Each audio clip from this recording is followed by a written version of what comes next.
It's Twin City Bridal Show Week and I'm wedding guy Matthew Treadle. I'm excited to see those of you that have exhibited with us before at the show this weekend, and for those that are new to the show, I'm very excited to meet you. So it's been crazy as we've prepared the show to be COVID friendly and navigate all of the ins and outs of opening our event safely. And I wanted to commend you for participating in the show. This show is more than a bridal show. This particular show also indicates to our industry and our couples that the wedding industry is open for business. So thank you so much for your participation. This means a lot to our entire community. So I have some exciting news. As of last night, we sold out our second of our 2 fashion shows. And we've been working hard this morning with River Center to accommodate a little bit more attendees within the fashion show areas. And so we're going to reopen those fashion show ticket times today. We anticipate they'll sell out quickly as well, but it's clear that a lot of the couples coming to the show are at the very beginning process of their wedding planning, which is great for everybody involved, especially if they're still looking for their bridal gowns. So super great news, and we're really excited to have a really fantastic show. So obviously the show is going to be different than any of the shows that we've produced in the 25 years that I've been producing bridal shows. So generally we do an exhibitor preview meeting prior to the show where we walk through all of the different things that you're going to experience the day of the show. Because we are in 2 different spaces, technically 3 different spaces with the fashion show at the Twin Cities Bridal Show this weekend, I decided that it would be better to create a video, give you advance information now. It'll be a little easier for you to navigate as you prepare for the upcoming show this weekend. So wanted to share a few things of kind of what you can expect at the show. Obviously, we've needed to make a lot of changes with COVID, and at the end of the day, one of the most important things for us is to make sure that our exhibitors, our attendees, and our staff remain safe through participation in the Twin Cities Bridal Show. So we've been working specifically with the St. Paul River Center, which has been an amazing partner, and in direct concert with the Department of Health for the state of Minnesota, as well as also the governor's office in making sure that we are compliant with all the CDC guidelines, as well as all the recommendations of the mandates within the state. So obviously some of the things that you're going to see differently at the show this time will be attendees will be wearing masks, and so will all of our exhibitors and all of our staff. And we have created personalized branded masks for each of our exhibitors. We felt that this would be a good way for attendees to easily identify anybody that's working in an exhibitor booth. So they are all sanitarily wrapped, and they will be in your exhibit for you for use on Sunday. Some of the other changes will be that we have to go through obviously a health screening for everybody that comes into the building. That includes any of the building staff, our staff, your staff, yourself, and all of the attendees. And so we have set up temperature checks at each of the entry points of the show, where we will ask a quick COVID health screening, a series of questions, just to ensure that we are making sure that anybody that does show symptoms or has a fever is not admitted into the building. So that being said, our exhibitor check-in on Sunday morning is going to be a little different than normal. You will need to go through a stairwell that is adjacent to our guest services counter. There'll be a sign that says Exhibitor Check-in. That will take you down to the lower level where you will go through a health screening and through temperature checks. We are opening our exhibitor check-in earlier that morning on Sunday just to ensure that we can get everybody in efficiently and effectively, but make sure to arrive early. At the end of the day, we want everybody to feel comfortable and ready for the show to open at 11 o'clock when attendees arrive. So make sure you allow yourself plenty of time to get through that health screening. As you're preparing for both your setup and takedown, we also want to mitigate any transfer of anything within the show itself. So think about things where maybe we have provided in the past, like carts. If you have your own cart that you can bring, we ask that you do so. We will have carts available and we will be sanitizing them between each use, but it'll be more efficient for you if you're able to bring your own cart to move your materials to your booth. Be aware that because of the regulations on the physical distancing, you will only be able to have 2 people per 10 by 10 booth. So if you have a 10 by 10 booth, at any given time you can have only 2 exhibit staff in your booth. If you have a 10 by 20, you can have up to 4 people in your booth. So to manage some of the physical distancing, we have created floor stickers, and we'll provide you with 2 per each 10 by 10 booth for inside your booth, for where your staff should stand while they're talking to attendees. And then there will also be a set also on the exterior of your booth for attendees to also use, just helping to keep that 6-foot social distancing in effect, and having a really nice visual for attendees to understand how to do that correctly. We will also suggest a couple of things that generally I don't suggest. Usually I say, don't put your table right at your front of your booth. Invite people into your space because it's just a little bit better conducive as you're going through that sales process. Obviously, COVID has changed that. So we're actually recommending, if you are using a table, use that as a physical barrier at the front of your booth. That will give you an opportunity to naturally create that separation between you and the attendees you're talking with. We also recommend using a QR code for registration. This is a really simple way for attendees to scan your QR code with their phone, and you can set up an online form where they can register to get more information from you. It's a great way to kind of maintain contactless through the show.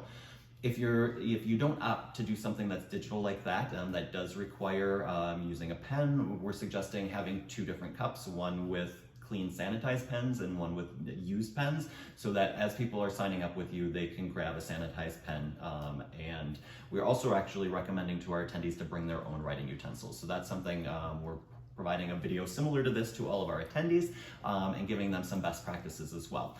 So we're suggesting either bring a pen that they can utilize to write down anything with any of the exhibitors, or to bring labels of their contact information that they can just share with you. Makes it simple as well. So as part of the whole sanitation process, River Center has invested in hundreds of floor standing hand sanitizer dispensers. And so we will be placing dispensers by every booth in the show, as well as throughout the show floor. So I encourage you to utilize those as needed, and we'll obviously be encouraging our attendees to do that as well.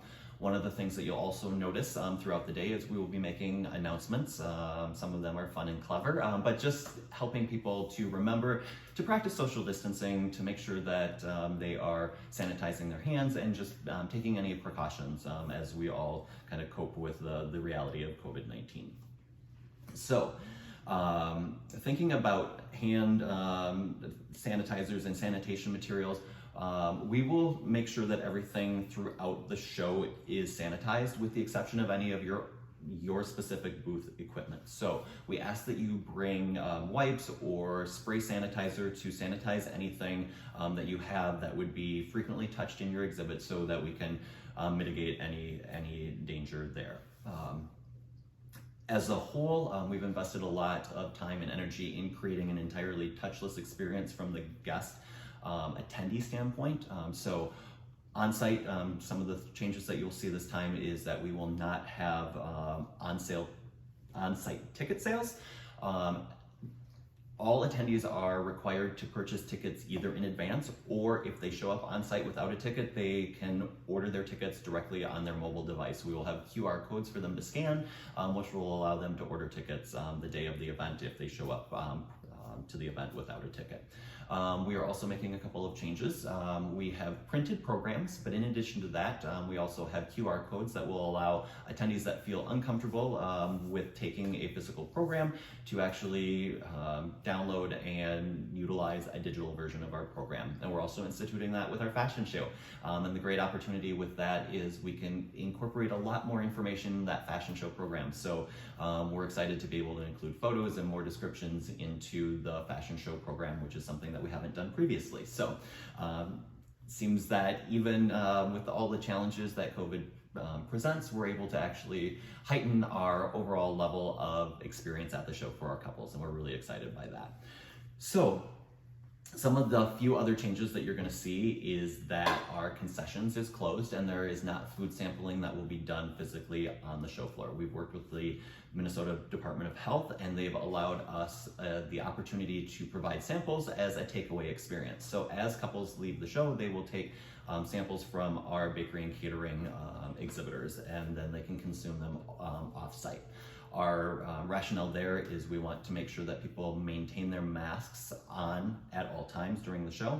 It's an important way for us to mitigate any dangers with the show, and so brings a good point. If you do see anybody that is not wearing a mask, please notify our staff immediately. We have procedures in place to make sure that masks are being worn at all times. It is mandatory in the state. It is also mandatory for the building, and it is also mandatory as our policy. So if there are any issues, please address that with us immediately and we will have that corrected. So the other piece of the show is the overall flow of traffic throughout the day. So this has been a crazy matrix for us to figure out how do we safely accommodate the number of people that we need to pass through the show in our normal 4-hour period. And so one of the first changes that we needed to make was to extend the show hours so that that flow would extend longer. The other variance that we were able to get from the state of Minnesota was the fact that we can actually have 250 people in each dedicated space at any given time, which means we can have as many as 750 people in the building at any time. This is different than the state mandate of 250 people per event, and so this is what has allowed us to be able to accomplish creating a show that will provide you with a really great ROI. So what's going to happen with the show floor itself is we have broken the exhibits into 2 spaces and the fashion show into a 3rd space. So attendees are purchasing tickets in 2-hour time blocks. So there will be a time block from 11 to 1, 1 to 3, and 3 to 5. As part of those options, they also have the opportunity to attach a fashion show showing to their ticket. And those fashion shows are at 1 o'clock. For those people that are coming from 11 to 1 general admission, then they go to the fashion show after seeing the exhibits. And then there's a group that will come for a fashion show at 2:30, and then they will stay for exhibits from 3 until 5. So naturally what's going to happen at 11 o'clock when attendees arrive at the show is they will be divided automatically into 2 groups, alternating as they go through registration. The groups will be funneled into either exhibit hall A or B based on kind of that separation of the attendees. And then from there, they will actually be divided further into 2 additional paths. So if they go to exhibit hall A, they will be split and basically will start at the outside perimeter of the room, and then they will work their way through to the middle of the room. We've created a flow of traffic so that attendees will never cross each other in the show floor, which is super important as we navigate just trying to maintain the show safely. So what you're going to see at the show is one-way aisles, which will be indicated by arrows on the floor, as well as we have stand-up signs that will direct people as they're making turns and navigating throughout the room. We've also tripled our staff on show site, and so we will have lots of people there assisting attendees in understanding kind of the flow. So what will happen basically is attendees will go through one exhibit hall and then they will be directed through the second exhibit hall. What's great for you as an exhibitor is the fact that every attendee is going to pass your booth.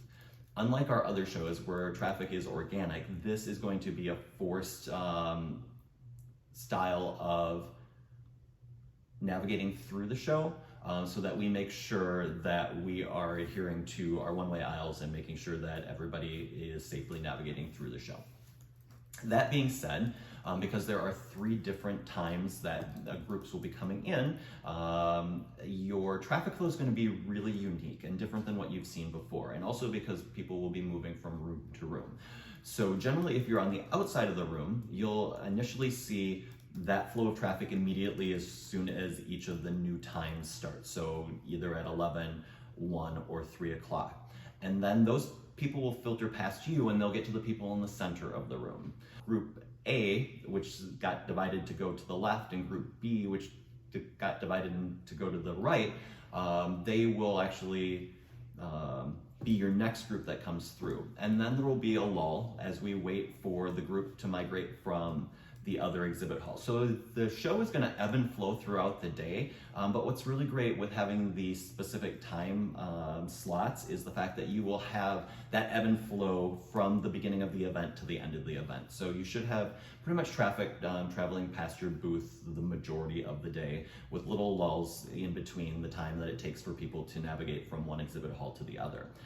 So we've walked through the show and kind of the show flow. We have a couple other things that I wanted to share with you as well, because I think these are super helpful, especially with our new website, which we were really excited that launched a few weeks ago. We're continuing our favorites program, and for those of you that are not familiar, you will receive a lanyard in your booth that will have a 4-digit number. That is your unique code. That allows couples also to, on their mobile device, enter your 4-digit code and keep track of you as one of their favorite vendors. So I encourage you to encourage attendees to utilize the free service on their account at theweddingguys.com to enter your 4-digit code to keep track of you as a vendor. For those of you that do not currently have a platinum web listing, I encourage you to talk to myself or to talk to Taylor about this opportunity. When a client makes you a favorite, if you have a platinum web listing, that means they have access to all your social media, a photo slideshow, more information about your business, as well as if you are also running a deal on our deals program. The platinum web listing is only $495 per year, and that includes listing all year long on our site, plus anytime you're in a show, that listing will also appear under the vendor listing, so that gives you another leg up. I think specifically with COVID happening right now, this is a really great tool to continue that contactless connection with our couples, so I definitely encourage you to do that. So for strike of the show, just like during setup and admittance on Sunday morning, anybody coming to help you load out the show will also be required to go through the health screening and go through the temperature check. So just let them be aware that that will be the process as well if they haven't come and helped you set up, if they're just coming to help you pick up. So again, on the out, we will have carts available, but we do ask that if you can bring your own, it will just simplify and make the process faster, because it will take our staff time to disinfect each of the carts as we use them. In the past, we have typically had staff that has helped you load your booth in or load your booth out.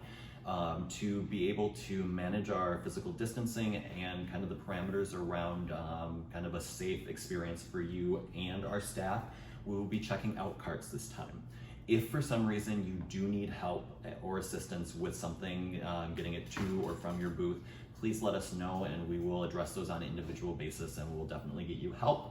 But we just wanted to have you aware that we're trying to limit that and limit exposure from that physical distancing standpoint. So the other thing that we're doing is, because we have so much media attention right now, a lot of the media wants to talk specifically about how we're able to open a show safely in this environment. And so we've been obviously working directly with the state of Minnesota, with the Department of Health. And one of the things that is important for me to share with the media is the fact that, in addition to the fact that we've gone above and beyond on all the safety protocol. In fact, what you're going to see at the show is more than you're seeing in restaurants, and it's more than you're seeing in retail. We have really taken those steps to ensure a safe opening of our event, because it's not only important for us, it's important for you, and it's important for our entire industry. So as part of the talking points with the media, one of the things that I really want to stress is that the group of vendors that is participating in this show is really part of the leaders that are getting our industry back up and running. So I want to say thank you to you for taking the step and making the investment in the show to make this a success and to get our wedding economy going again. This is an amazing thing for us to be doing collectively together to basically tell the world that our industry is open for business, and specifically you as a business are ready to serve those clients that are looking to plan their wedding in the upcoming months and years. So as part of that campaign, we have had really great success with our social media takeovers. And Erica's gonna send you some digital assets today that we're gonna ask you to post specifically tomorrow on your social media feed. So whether, well, we'd like you to do it on everything, because the more visibility that we get out there, the better. So if you can add it to your Facebook page and your Facebook stories and your Instagram page and Instagram stories, that would be amazing. The campaign is about the fact that not only is the show open, that you're open and the wedding industry is open. We feel that this is really important for the community and our couples to see that we are behind them and that we are here to serve them, and that we are open for business. And I think that's an important piece beyond just having a bridal show. I want to be, and our team wants to be, the leaders in this industry as we reopen after this pandemic. So please share that across your social. We're excited to see this campaign roll out. Certainly tune in this week, as we're going to be on new stations across the market, and I can't wait to see you for setup and on show day. We're going to have an amazing show together. Thank you for your participation, and I'm looking forward to an awesome show.